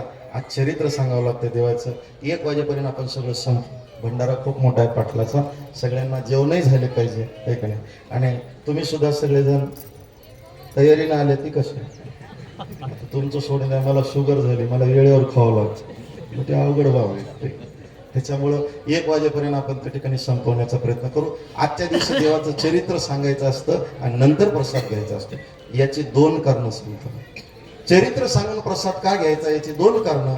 रात्री आमच्या विलास पाटलांनी सांगितलं की तुम्ही येताना लाया आणि दही घेऊन या. तुम्ही आला, त्या सगळ्या दही लाया एकत्र केल्या, एकत्र कालवल्या, या मडक्यामध्ये टाकल्यानंतर ही दही हंडी फोडण्यात येईल, तो प्रसाद त्याच्यात टाकण्यात येईल आणि कालून सगळ्याला वाटण्यात येईल. घरून आणताना दही लाया होत्या, याच्यात भगवत चरित्राचे संस्कार झाले. आता तो प्रसाद झाला. संस्कारानं प्रसाद होतो म्हणून चरित्र सांगायचं. आणि अजून का चरित्र सांगायचं, त्याचं एक महत्वाचं कारण सांगतो. काल परवाच आमच्या महाराजांच्या मुखातून ऐकलेलं, फार सुंदर वाटला तो भाव तुमच्या समोर मांडतोय का. चरित्र आज का सांगायचं, त्याचं कारण एकच आहे की आज आपल्याला घ्यायचा प्रसाद. आणि तो प्रसाद घेतल्याकरता आपलं अंतकरण कसं पाहिजे, म्हणजे स्वच्छ आणि पवित्र पाहिजे. मग ते स्वच्छ आणि पवित्र अंतकरण प्रसाद स्थिर करण्याकरता योग्य असते. एकदा का तो प्रसाद घेतला की भगवान सांगतात प्रसादे सर्व दुःखानां, ते नंतर परिणाम. पण त्याच्याकरता आधी अंतकरण स्वच्छ. आपल्या अंतकरणामध्ये 3 प्रकारचे दोष आहे, मल, विक्षेप आणि आवरण. या 3 दोषाची निवृत्ती भगवत चरित्र श्रवण केल्याने होते. म्हणून आज चरित्र सांगायचं. विठ्ठल विठ्ठल.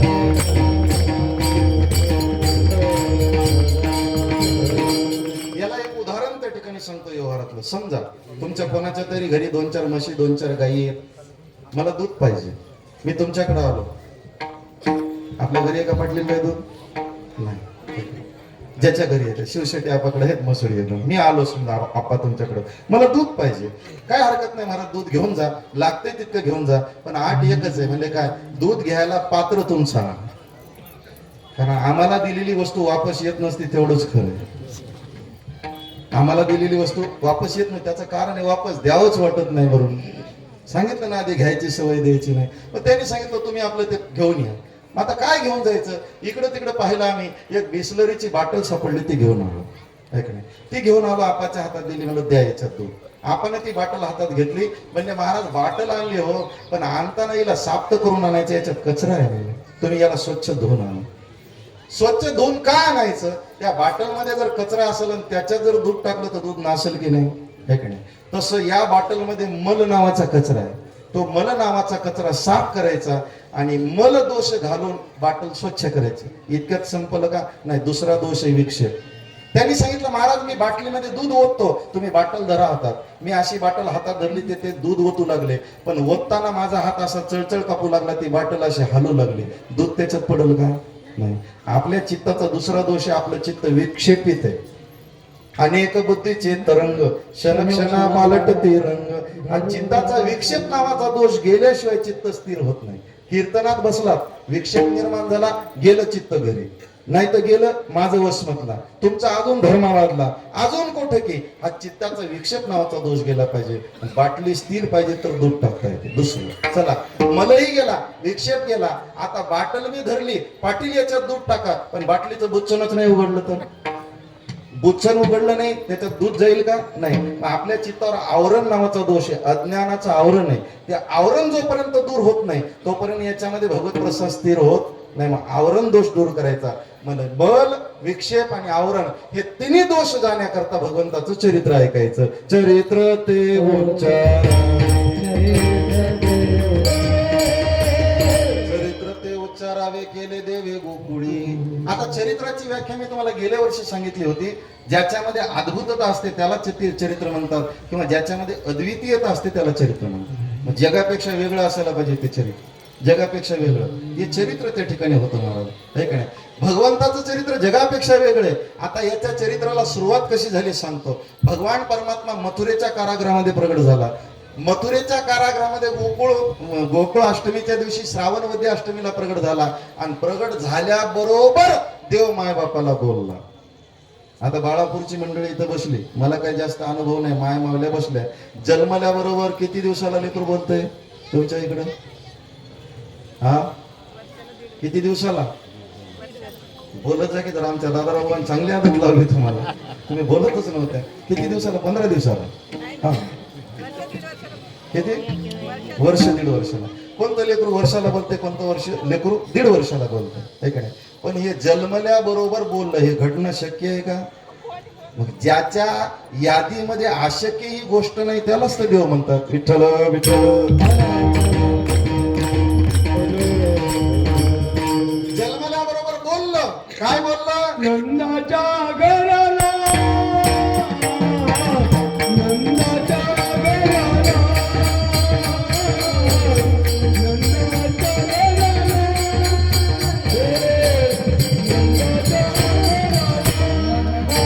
घराला, नंदाच्या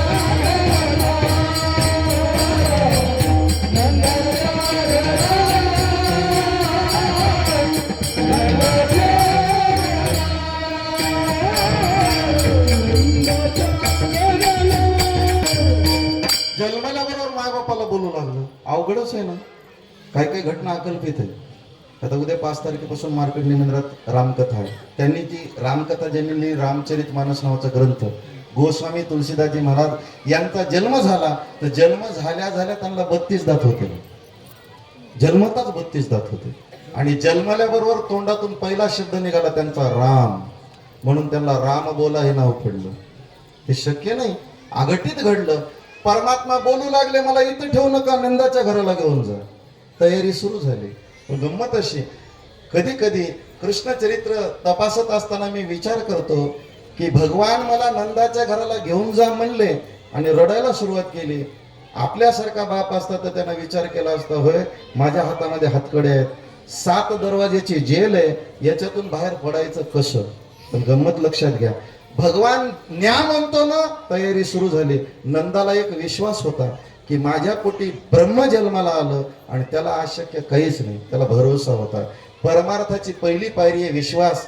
विश्वासावर स्वार झाला तोच परमार्थात सक्सेस होतो, नाही तर अविश्वासी माणसं फेलच होतात. तयारी सुरू झाली. एका टोपलीमध्ये प्रावरण टाकलं वस्त्राचं, त्याच्यामध्ये परमात्मा विराजमान केला. त्याला उचलून डोक्यावर घेतलं की उचलीला कमलापती पायीची बंधने गळती. तो वसुदेव नावाचा जो जीव आहे, त्या जीवाला माहित आहे की बंधन मुक्त व्हायचं असेल तर डोक्यावर कोणाला घ्यावं लागतं? देवाला. म्हणून देवाला डोक्यावर घेतल्यावर बंधन गळून पडली, कवाड उघडले. 7 कवाड पार करून आमचे वसुदेवजी निघाले. यमुनेच्या प्रवाहामध्ये प्रवेश केला. आडवी आहे यमुना, पण आत प्रवेश केल्याबरोबर पाणी वाढू लागलं.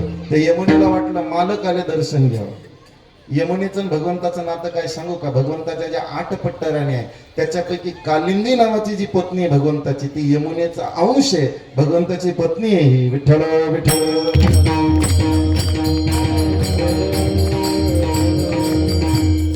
विचार केला त्या यमुनेला, मालक आले. आल्या आल्या मालकाचं स्वागत कसं होतंय? आता आपण 7 दिवसानंतर घरी जाणार, कसं होते स्वागत? नाही हसू नका गुरुजी, लय चांगलं. गेल्या वर्षी म्हणजे आज 2 वर्षाखाली आपल्या याला मार्कंडे मंदिरामध्ये आमच्यासोबत एक कलाकार होता वसमतचा. ते आम्ही कथा करून घरी गेलो. घरी गेल्यानंतर ते त्याच्या घरी गेलो, मी माझ्या घरी गेलो आणि हातपाय धुतले, जेवण खाऊन झालं. संध्याकाळी ते मला बोलायला आलं. आम्ही बैठकीत खाली बसलो होतो. म्हणलं काय बाबूराव 7 दिवसानंतर घरी गेल्या, कसं काय? ते मला महाराज काय म्हणा, मी एवढा नशिबानं बायको लय चांगली. काय घरी गेल्यावर नुसतं पायावर पाणी घेतलं नाही घेतलं, बायकोनं गिलासभर दूध दिलं मला प्यायला. अरे अरे म्हणलं तू नशिबान आहेस. पुढचं काय तुम्ही कळून घ्या. आता मी खेद का व्यक्त केला असं. ती ऐकलं आमच्या मिसेस, ती आमची बायको त्याच्या घरी गेली भांडायला. त्याच्या बायकोला सांगितलं नवऱ्याला सांग आमच्या घरी यायला लागले, महाराजाला वेगळं व्हायला लागले. कसं काय? तू दूध दिलंस म्हणा, आमच्या घरी येऊन सांगायले, आमच्याला मागितल्यावर कुठून देऊ म्हणले. बिघडवायले की नाही आदत कोणती बी लावून ठेवायले. म्हणजे नवऱ्याला समजावून सांगितलं. ती बाई म्हणली हरकत नाही. का ग एवढं कसं तुझं प्रेम होतू गेलं? आल्या आल्या तू गिलास भर दूध दिलं. ती म्हणली पा तुम्ही महाराजाच्या मिसेस आहात, तुम्हाला कशाला खोटं बोलावं? पांडुरंगाच्या समोर खरं बोलत जा म्हणले. प्रेम गेम काहीच नाही, कालचं दूध होतं, फेकून काय देवा म्हणून गरम करून दिलं. नाही ते म्हणू लागलं की इलायची घालून दिली. हा इलायची घातली की कस काय? आंबूस वास येऊ लागला, वास येऊ नाही म्हणून फेकून काय देवा तर याला दिलं म्हणले. कशाचं प्रेम आणि कशाचं काय? आपलं स्वागत असं आहे व्यवहारामध्ये. पण महाराज ती भगवंताची पत्नी विचार केला, परमात्मा आले, दर्शन घेतलं पाहिजे. यमुनेचं पाणी वाढू लागलं, इथपर्यंत पाणी आलं. नंद त्या वसुदेवजीने विचार केला आता काही खरं नाही, मी वाहून जातो आणि परमात्मा वाहून जातो.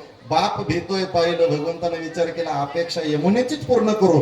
पाय असा बाहेर काढला आणि आपल्या उजव्या पायाचा स्पर्श यमुनेच्या पाण्याला केल्यावर यमुनेनं त्या ठिकाणी वाट दिली. विठ्ठल विठ्ठल.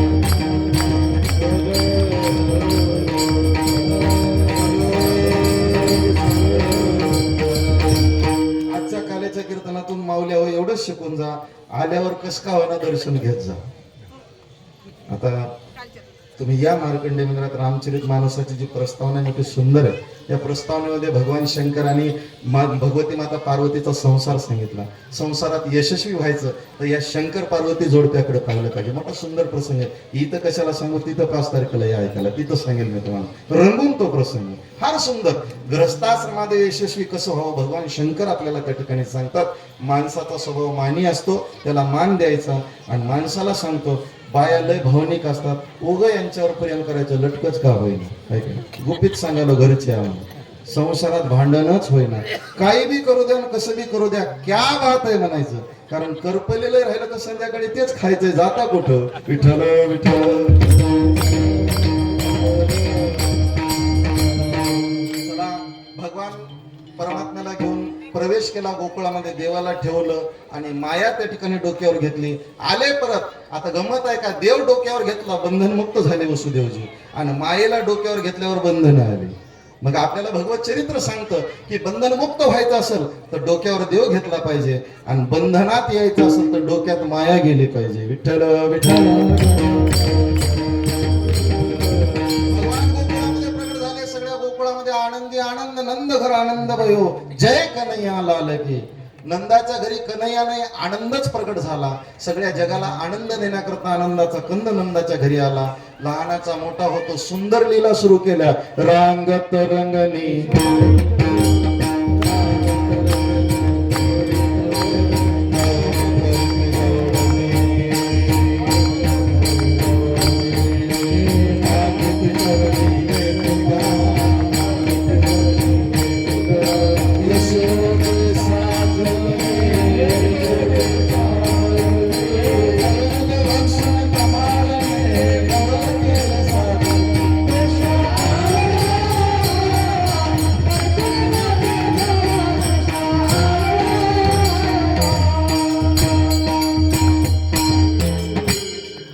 फडकरी चाले, फडकरी चाले. ठीक आहे. आता काल परवाच आमच्या वसमतला बाबुराव मामा फळेकर म्हणून एक पक्वादे होते, तुम्ही नाव ऐकलं असेल. महाराष्ट्रात सगळ्यात सुंदर वाजवणारा पक्वाद त्या काळात धुंडा महाराज मामासाहेब मार्काळकरांचे कीर्तन वाजवलेला महात्मा. ठीक आहे. तर या जर चाली आहे फडकऱ्याची, आता ते आपल्याला ती सवय नाही. ठीक आहे. तेच लोक ते चाली रंगू जाणे. आम्हाला थोडासा फडाचा सहवास असल्यामुळं ते आहे ते. चला त्या ठिकाणी भगवान परमात्मा रांगू लागले. रांगता रांगता भिंतीला धरून उभे राहू लागले. 6 वर्षाचे झाले. गोपाळांना जमा केलं. पेंद्या वडज्या वाकड्या सुदाम्या मधुरंगल श्रीमंगल यांच्यासोबत भगवान परमात्मा क्रीडा करू लागले. नाना प्रकारचे खेळ खेळू लागले. मी तुम्हाला गेल्याही वर्षी सांगितलं, आजही सांगतो, भगवंताच्या काळातले खेळ वेगळे होते ना आताचे खेळ वेगळे. परमात्मा खेळू लागले. काय खेळे भवराग बाई भवराग, या राधिकेचा नवरा नवरा नवरा, खेळे भवराग बाई. विठ्ठल विठ्ठल विठ्ठल. आता इथं बसलेल्यापैकी भवरा कोणी कोणी खेळला सांगा बरं. गुरुजी खेळाय का भवरा? भवरा फिरवणं सोपं नाही. हा, ते भवरा फिरला तर फिरला, नाही तर पायावर आदळला तर अंगठाच पडतोय. ते त्याला आणि असते. आपल्याला काही जमलं नाही बा ते भवरा फिरवणं. ज्याला भवरा फिरवणं जमलं त्याला जमलं, ज्याला भवरा फिरवणं नाही जमलं ते संसारात भवऱ्यासारखं फिरतं. सांगायची गरज काय आता, मातृवर्ग बसलाय सगळं, आहे का नाही. स्त्रियेचे नि छंदे नाचे, माकड गारुडियाचे, काय उपमा सुंदर दिले. भवरा शिका बरं का, नाही तर भवऱ्यात पडसाल. विठ्ठल विठ्ठल. नाना प्रकारचे परमात्मा खेळ खेळायला लागले. त्या सौंगड्यामध्ये एक लक्षात घ्या, परब्रह्म सर्वसामान्य जनतेमध्ये मिसळले आणि त्यांना आपलं स्वात्मसुख प्रदान करते. फक्त कृष्ण चरित्रात घडलं, बाकी कुठं नाही. कृष्ण चरित्राने परब्रह्म निष्काम तो हा गवळीया घरी, वाळ्या वाके अंधू कृष्ण नवनीत चोरी, म्हणती गवळणी हरीची पाऊले धरा. भगवान परमात्मा निष्काम आहे आणि परब्रह्म आहे. ते निष्काम परब्रह्म गवळ्याच्या घरी खेळतंय. हे गवळ्यांचं भाग्य आहे. विठ्ठल विठ्ठल. खेळता खेळता चोऱ्या सुरू झाल्या. आताच आपला विषय झाला की भगवान परमात्मा दह्या दुधाची चोरी करू लागले. भगवंतानं चोरी कोणती केली मी सांगितलं, नवनीताची चोरी. आता चोरी का करायचा देव त्याचं कारण सांगतोय. भगवंताला चोर ठरवतात काही माणसं.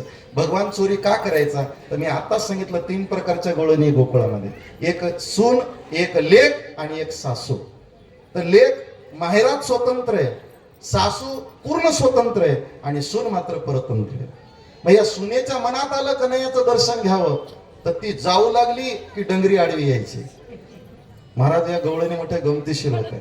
एक सांगतो तुम्हाला, जिला म्हातारी हँडल करता आली तिला सगळं जमते. हँडल करता आले किती बी खराब सासू राहू दे, है की नाही. ज्या पोरींचे लग्न व्हायचे, है की नाही, रामकथेत आम्ही सांगेल 4थ्या दिवशीच्या कथेमध्ये म्हातारीला हँडल कसं करायचं. शिकायसारख्या गोष्टी आहेत बरं का, तुम्हाला संसारात कामी येतील. ज्यांचे लग्न झाले नाही त्याच्यासाठी सांगतो, है की नाही. आणि दुसऱ्या दिवशी या पत्नीला हँडल कसं करायचं ते सांगतो. विठ्ठल विठ्ठल.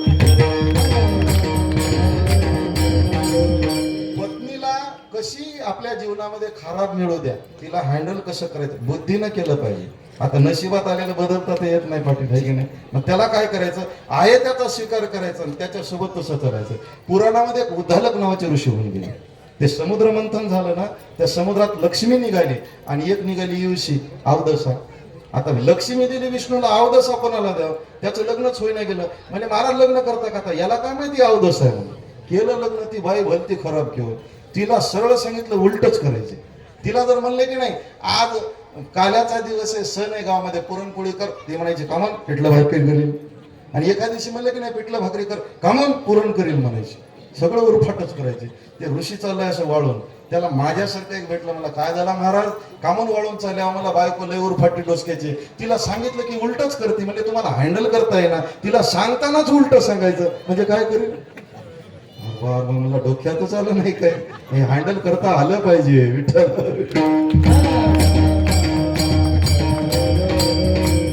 काय झालं, संसार सुरू झाला नाही. याला महाराजाचा मंत्र वापरला. ज्या दिवशी याला पोळी खायची त्याला म्हणायचं पाय आज बेसन रोटी कर गड्या, आगाव बोलायचं नाही, पुरणपोळी करेल. असं करता करता भाद्रपद महिन्याला आणि याच्या बापाचे पित्र आले. पित्र करते, पिंड वगैरे करतात ब्राह्मण मंडळीमध्ये. ते पिंड केले आणि ते पूजा वगैरे झाली तर ते पिंड पाण्यामध्ये टाकायचे असतात. त्यानं सांगितलंय पाय पाण्यामध्ये टाक म्हणलं तर ही उकंड्यावर नेऊन फेकेल. मग तिला सांगितलंय पाय बापाचे पिंड उकंड्यावर नेऊन फेक. ती म्हणली कामन पाण्यात फेकेल. बरं फेक म्हणलं तुझ्या. पाण्यात गेली, मागच गेला. मला हे पाय लय पाण्यात जाऊ नको बरं का, इथं चुकलं याचं. लय पाण्यात जाऊ नको बुडशील. ती म्हणले कामन गळ्या इतक्या पाण्यात जाईल. गेली भाऊ. हँडल करता आले पाहिजे बाई. याच्याकरता पोथ्या पुराण ऐकायचं. संसार कसा चांगला व्हावा हे बी आम्ही शिकतो आणि परमार्थ कसा चांगला व्हावा हे बी आम्ही शिकतो. विठ्ठल विठ्ठल. मी सांगत होतो तुम्हाला त्या ठिकाणी भगवान परमात्मा चोरी कशाची करतो. कृष्ण चरित्रावर आरोप होतात. त्या गवळणी एका सुनेला दर्शन घ्या वाटलं भगवंताचं. बरं आता जायचं कसं, बैठकीत सासू बसली, ती जाऊ देत नाही ना. त्या सुनेने एक आड्या केली. भरलेली घागर होती, ती घेतली, नाणीमध्ये जाऊन रिचवली महाराज. रिकामी घागर कमरेवर घेतली आणि निघाली. म्हातारी होती सुपारी कात्रत बसलेली. हे कुठं चाललीस? भर दुपारी. आत्याबाई घरातलं पाणी संपलंय, रिकामा माठ घेऊन यमुनेला पाण्याला चाले. म्हातारी म्हणली जाय. बरी लावून निरिता करी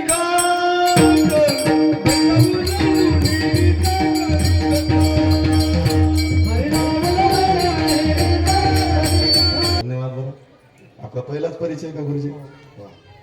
आमचे महाराज नेहमी म्हणायचे कुत्र्याचे दोन प्रकार म्हणायचे. एक आपलं गल्लीतलं कुत्र आणि दुसरं ते वैदू लोक येतात की नाही त्यांच्याजवळ कुत्र असतं. शिकार पाहिली की झडप घाल. महाराजाचा विषय काय चालू आहे, प्रमाणावर झडप घालावं त्याला म्हणतात टाळकरी. जोरदार टाळ. मला खूप आवडत ही जी गवळण आहे ना, निळोबरायची गवळण आहे. आपल्याला माऊलीचं माहिती आहे, तुकोबरायचं माहिती आहे. निळोबरायची गवळणी फार कमी लोकांना पाठ आहे. आता ते थोडं फडात राहायची सवय असल्यामुळे मला कान पाठ आहे, तोंड पाठ नाही बरं का. धन्यवाद, मला बरं वाटलं. विठ्ठल विठ्ठल. घागर रिचवली, भरला उलंडोणी रिता करी घट. मिश पाण्याचे गोविंदाचे झट. चाले धडधडा उसंतोनी वाट. आमचे मोठे महाराज ही चाल म्हणायचे गोड, ठीक आहे ही चाल. मला ती आठवली, तुम्ही दुसरी म्हणली, एवढा फरक पडला. विठ्ठल विठ्ठल. रिकामी घागर घेऊन निमित्त पाण्याचं दर्शन. कोणी पाण्याच्या निमित्तानं काय काय गवळणी विचार करायच्या. कन्हैया अरे कजाक सासू आहे नशिबाला, दर्शन घ्यावं वाटतंय, मी तुझ्याकडे येऊ शकत नाही, कृपा कर तू तरी माझ्याकडे. कान्हैया रे जगजेठी देई भेटी. आता कन्हैयाने विचार केला, आता तिच्या घरी जायचं दर्शन द्यायला, कोणाच्याही घरी बगर निमित्तानं जाता येत.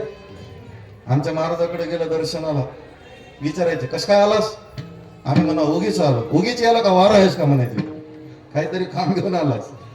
विनाकारण कोणीच कोणाच्या घरी जाऊ नये. ऐका, विनाकारण कोणाच्या घरी कवाबी जावं लागले की किंमत राहील, ठीक आहे. आम्ही रामायण सांगताना एक बीडकडले एक सूचक होते, ते सांगायचे की तुम्ही एखाद्याच्या घरी सालाला जर गेला तर तुम्हाला पुरणपोळी खायला मिळते म्हणायचे. 6 महिन्याला गेला की वरणपोळी मिळते म्हणायचे. पोळीला पोळी कायम राहते, फक्त फरक पडतो. पुरणपोळी वरणपोळी. आणि तुम्ही 3 महिन्याला जर झड लावली तर बेसन पोळी मिळते. वर्षाला पुरणपोळी, 6 महिन्याला वरणपोळी, 3 महिन्याला बेसन पोळी, महिन्याला जाऊ लागले की निस्ते पोहे. 8 दिवसाला जाऊ लागले की छान, रोज जाऊ लागले की निस्त सलग वाकडं पहा विठ्ठल विठ्ठल.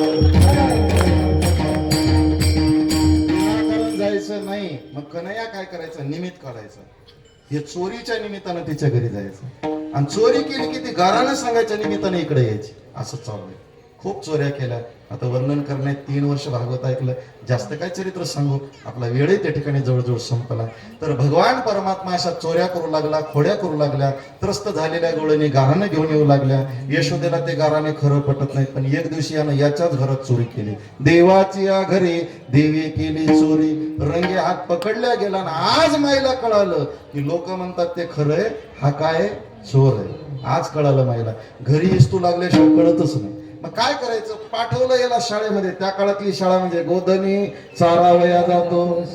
दुपारची वेळ, सगळे सवंगडी गोळा केलेत, गायी वळत्या केल्या आणि सगळ्या सवंगड्यांनी सांगितलं, काना भूक लागली, आता जेवू. है की नाही. तुका म्हणे आता खेळ सारावा परंता. सगळ्यांच्या शिदोऱ्या एकत्र केल्या, त्यात भगवंतानं आपल्या शिदोरी मिसळली, सुहस्ते कालवलं आणि सगळ्याला प्रसाद वाटू लागले. श्रीमद भागवताच्या दशमस्कंदामध्ये भगवान शुकदेवजी महाराज या प्रसंगाचं वर्णन करतात. बिभ्रत वेणू जठर पटयो शृंग वेत्रेच कक्षे वामे पाणी मसृण कवले तत्फलान्यंगुलेषु तिष्ठन्मध्ये सुपरिसुरदो हास्य नर्म विश्वय स्वर्गे लोके विशदी बहुजे यज्ञ भूक बाल केली गोपाल कृष्ण भगवान. काला करतात आणि पाहण्या करतात देवाले स्वर्गातले आजीवस आम्हाला.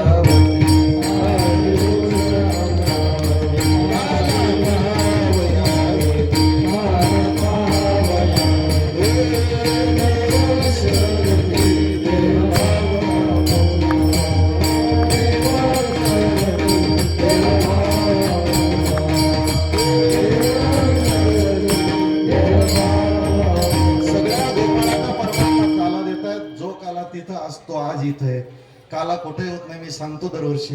देवभक्तांनी नाम 3 गोष्टी एकत्र येतात, तिथं काला होतो. इथं पांडुरंग परमात्मा देव आहे, तुम्ही सगळेजण भक्त आहात आणि इथं 7 दिवस झालं नाम चाललंय म्हणून काला बाळापूरला वैकुंठात नाही.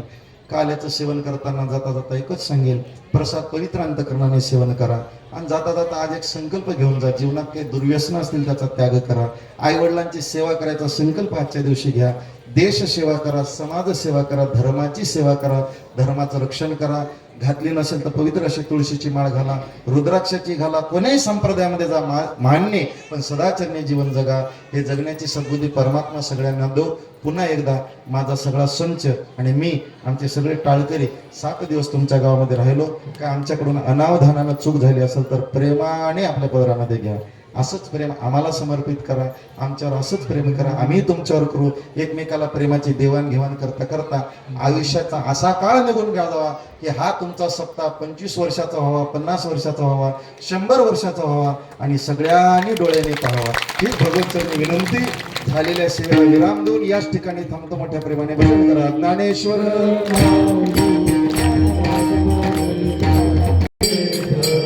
विठ्ठल जय जय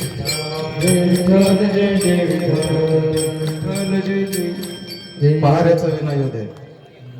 मंदिरातलं विनय बोलले करू मेरी कंठी धरला कृष्ण